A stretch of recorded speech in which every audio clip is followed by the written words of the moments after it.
Hey everybody, Eric here. Want to do a quick video to show you where I am with the drip irrigation. Getting ready to head out of town, so I wanted to finalize where I was. I still have more to do in terms of adding emitters, but all the roses that are in the ground currently have drip irrigation, so I'm really happy about that.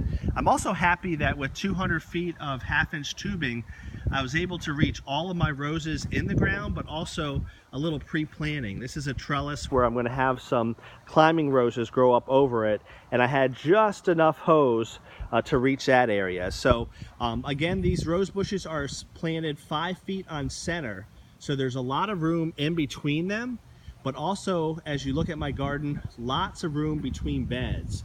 Part of this is because we have septic, so in between these two beds here, right in front of that apple tree, I don't want to plant any rose bushes. So that's about 17 feet worth of space in between those beds. And then the beds themselves are a good 13 feet long and 7 or 8 feet wide. So again, these are big beds, pretty big process with the drip irrigation. So it took a little bit of time. I'm going to do a tutorial on how they work. Some tips I learned, but I gotta say I'm pretty happy with the installation. I don't think it went too bad.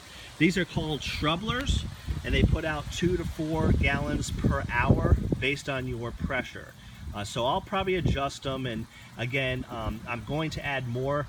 They're pressure compensating, so what that means is even here toward the beginning of the line, as I make my way over to another bed, which is farther down the line, you might not be able to tell from the video, but they are putting out, at least for the eyeball test, the same amount of water. And I was very concerned about that because, again, my beds are well spaced and my beds are pretty far from the house itself.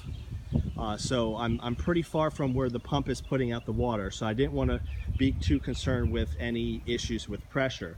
You'll notice a lot of blank spaces in my garden. We lost about 13 roses, either directly due to Hurricane Florence or the excessive rain from the storm. So I still have some blank spaces, and I have to add some drippers when I get these roses into the ground. But so far so good. No major hiccups with the drip irrigation.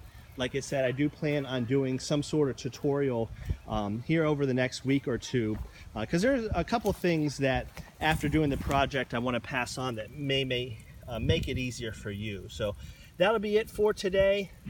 Appreciate anybody that has subscribed to the channel. We plan to do more over the coming weeks, and almost like a daily blog. Anything I'm dealing with, whether it's watering issues, spider mites, black spot. In this case, it was kind of fun. Drip irrigation, hopefully saving time for the future. That's what I'm going to post about. As always, I welcome your comments. Comment below.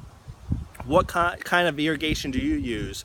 I hand watered for a good 6-7 years, so I'm not opposed to that, but with our sandy soil here in North Carolina, I've got a young family. Anything I can do to be more efficient, I'm going to certainly do that.